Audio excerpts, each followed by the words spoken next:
Sebagai penjaga danau suci, lelaki tua itu secara alami tahu gerakan seperti apa yang akan ditimbulkan oleh kerusuhan titik cahaya hitam itu. Alasan mengapa Seng Tan bisa begitu efektif, selain kontribusi banyak leluhur klan Phoenix, tidak terlepas dari reruntuhan di dasar danau.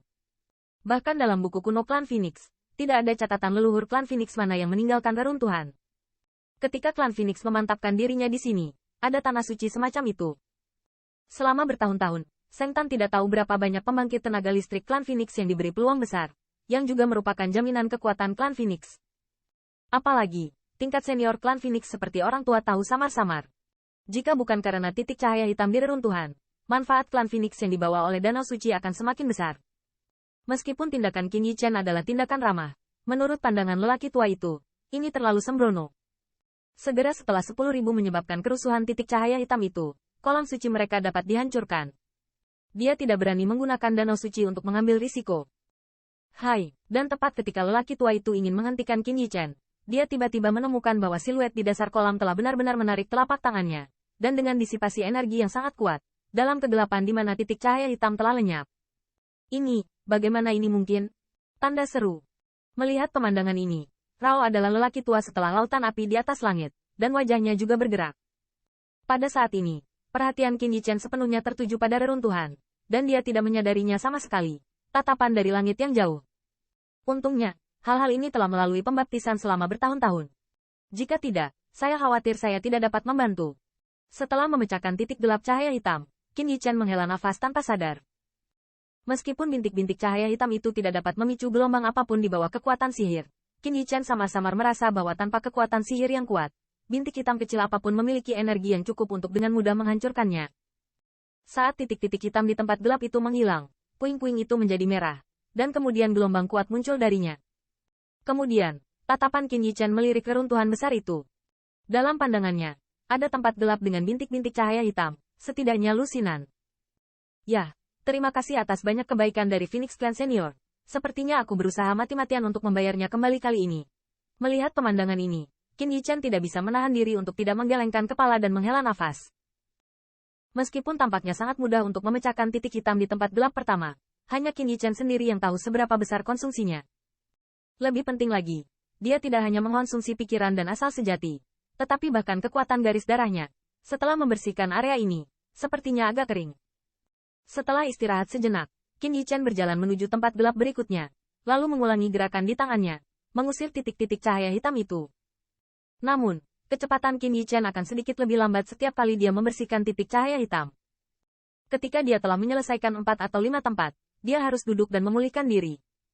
Untungnya, saat dia duduk bersila, ada gelombang energi yang keluar dari reruntuhan, yang semuanya masuk ke dalam tubuhnya. Di bawah konsumsi seperti itu, Qin Yichen merasa konsumsinya pulih dengan kecepatan yang sangat mengerikan.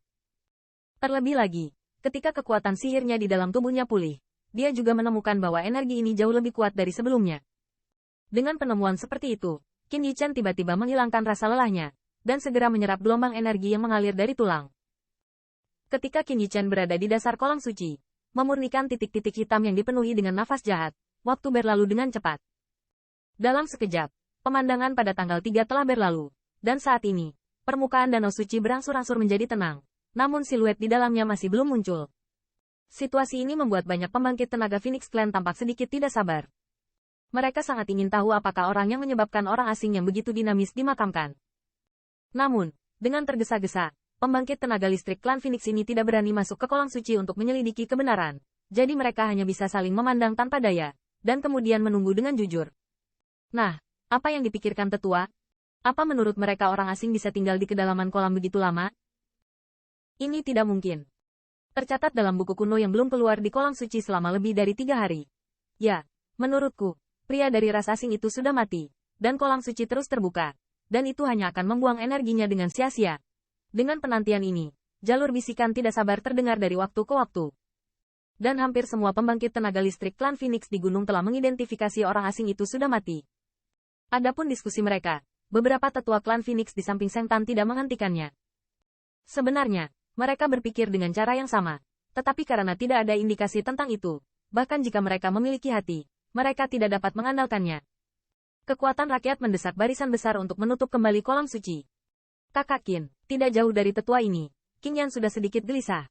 Tatapannya menatap kolam suci di depannya dengan erat, dan matanya penuh kesedihan. Qin Yichen bukan hanya orang inti dari Liga Iblis. Dia juga bertanggung jawab atas seluruh ras manusia. Jika dia mengalami kecelakaan di sini, pasti akan ada gelombang perang salib melawan ras manusia di 10.000 benua. Ketika saatnya tiba bahkan jika Liga Iblis ingin melindungi ras manusia, saya khawatir itu tidak akan menghentikan kemauan dari pembangkit tenaga listrik 10.000 keluarga. Kakak Qin, jangan membuat keranjang. Klanmu, dan angin serta salju sedang menunggumu. Seiring waktu, kegelisahan di hati King Ye menjadi semakin intens.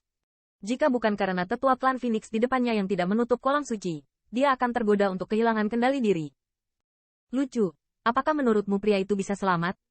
Di hadapan simbal hijau yang gelisah, Lion Sengtian di samping akhirnya tidak bisa membantu tetapi mengejek suara dingin itu. Mendengar ini, tubuh King Qi sedikit terguncang, tetapi dia tidak membantah, hanya tidak lagi berjalan-jalan, tetapi berdiri di tempat, matanya tidak mulai dari air dalam yang damai itu. Pindah ke atas. Di bawah tatapan seperti itu, akhirnya ada gelombang aneh di air yang dalam. Namun, saat gelombang ini dirasakan, King Ye tidak santai. Sebaliknya, wajahnya tiba-tiba menjadi suram.